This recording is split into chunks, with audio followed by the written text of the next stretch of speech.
Hello అండి, welcome to my channel. ఇవాళ మనం బీరకాయ పచ్చడి ఎలా చేసుకోవాలో చూసుకుందాం.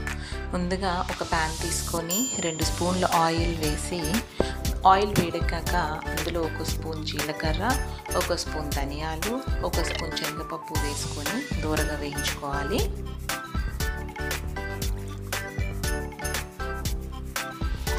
అవన్నీ వేగిపోయిన తర్వాత ఇక్కడ 8 నుంచి 10 పచ్చిమిరపకాయలు తీసుకొని ఇలా ముక్కలుగా కట్ చేసుకొని యాడ్ చేసుకున్నాను. ఇవన్నీ కూడా బాగా వేగిపోవాలి. ఇలా పూర్తిగా వేగిపోయిన తర్వాత వీటన్నిటిని తీసుకొని ఒక ప్లేట్లో పక్కన పెట్టుకోండి. తర్వాత అదే ప్యాన్లో 1 కప్పు బీరకాయ ముక్కల్ని ఇలాగ పూర్తిగా చెక్కు తీయకుండా అలా పైన చెక్కు తీసి వేసుకున్నానండి. అలా వేసుకుంటే టేస్ట్ చాలా బాగుంటుంది. ఇలాగా బీరకాయ ముక్కల్ని కొద్దిగా సేపు మూత పెట్టి మగ్గించండి. వాటితో పాటు అవి కొంచెం మగ్గిన తర్వాత కొద్దిగా పసుపు, ఉప్పు కూడా వేసి మళ్ళీ కొంచెం సేపు బాగా పూర్తిగా మెత్తగా అయిపోయేంత వరకు బీరకాయ ముక్కల్ని మగ్గించుకోండి.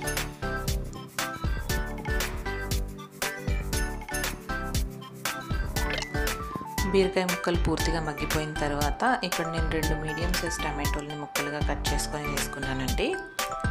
ఈ టమాటోలు పూర్తిగా మెత్తగా అయ్యేంత వరకు మనం మూత పెట్టి మగ్గించుకోవాలి.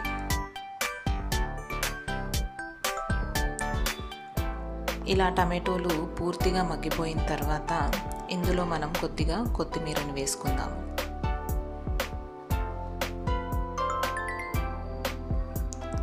కొత్తిమీర కూడా మగ్గిపోయిన తర్వాత స్టవ్ ఆఫ్ చేసేసి అందులో కొద్దిగా చింతపండు వేసి చల్లారనివ్వండి.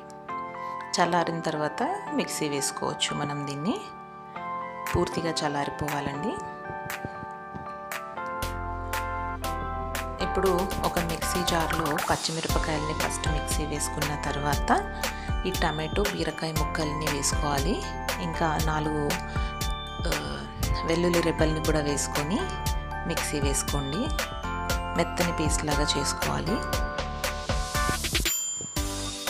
ఇప్పుడు తాలింపు కోసం ఒక ప్యాన్ తీసుకొని 2 స్పూన్ల ఆయిల్ వేసి ఆవాలు, జీలకర్ర, శనగపప్పు, మినప్పప్పు వేసుకొని ఫ్రై చేసుకోవాలి. తర్వాత ఇందులో 2 ఎండుమిర్చిని కూడా వేసుకోండి. ఇంకా కొద్దిగా కరివేపాకు కూడా వేసుకొని తాలింపు దినుసులు క్రిస్పీగా అయ్యేంత వరకు ఫ్రై చేసుకోవాలి. అవి గోల్డెన్ బ్రౌన్లో వేగిన తర్వాత మనము ఇందులో ముందుగా మిక్సీ వేసి పెట్టుకున్న బీరకాయ పచ్చడిని వేసుకొని కలుపుకోవాలి. అంతే అండి, మన బీరకాయ పచ్చడి రెడీ. ఇందాక మనం బీరకాయ ముక్కల్లో ఉప్పు వేసాం కాబట్టి ఇక్కడ ఎక్కడ ఉప్పు వేయలేదు. మీరు తర్వాత రుచి చూసుకొని మళ్ళీ ఉప్పు యాడ్ చేసుకోవచ్చు. అంతే అండి, సింపుల్ బీరకాయ రెసిపీ రెడీ. ఈ పచ్చడి వేడి అన్నంలో నెయ్యి వేసుకొని తిన్నా, లేదా దోశల్లోకి, ఇడ్లీలోకి వేసుకొని తిన్నా చాలా బాగుంటుంది.